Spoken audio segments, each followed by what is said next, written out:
Welcome friends.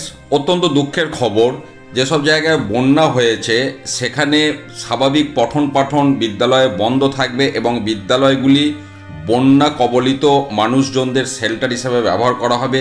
এই বিজ্ঞপ্তি হুগলি জেলার জন্য এবং সেখানে কোন কোন এরিয়া পরিষ্কার উল্লেখ করে দেওয়া আছে আমি একটু আলোচনা করছি। আরামবাগ সাব ডিভিশন, রশিদপুর গ্রাম পঞ্চায়েত, রাজবলহাট 1 গ্রাম পঞ্চায়েত আন্ডার জঙ্গিপাড়া ব্লক, চাপাডাঙ্গা গ্রাম পঞ্চায়েত, তালপুর গ্রাম পঞ্চায়েত, কেশবচক গ্রাম পঞ্চায়েত, সন্তোষপুর গ্রাম পঞ্চায়েত আন্ডার তারকেশ্বর ব্লক হুগলি। এবং যেটা বলা হচ্ছে suspension of academic classes for red alert due to flood.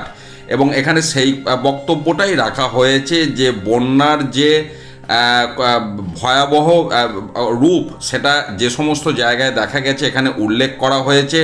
সেখানে পরিষ্কার বলা হচ্ছে সব ধরনের বিদ্যালয়, junior high school, higher secondary school এবং মাদ্রাসা, ওই সমস্ত এরিয়া যেগুলি পড়ছে সেগুলি 20 সেপ্টেম্বর 2024 পর্যন্ত স্বাভাবিক পঠন পাঠন বন্ধ থাকবে এবং সেই বিদ্যালয়গুলি ব্যবহার করা হবে shelter of local flood affected pupil, অর্থাৎ যারা বন্যা কবলিত, সোজা কথায় সেই সমস্ত মানুষজনদের বিদ্যালয়ে রাখা হবে, বিদ্যালয়গুলি ব্যবহার করা হবে।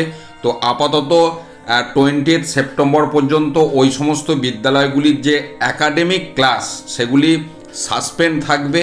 এই বিজ্ঞপ্তি সামনে এসেছে, আমি আপনাদের জন্য শেয়ার করলাম।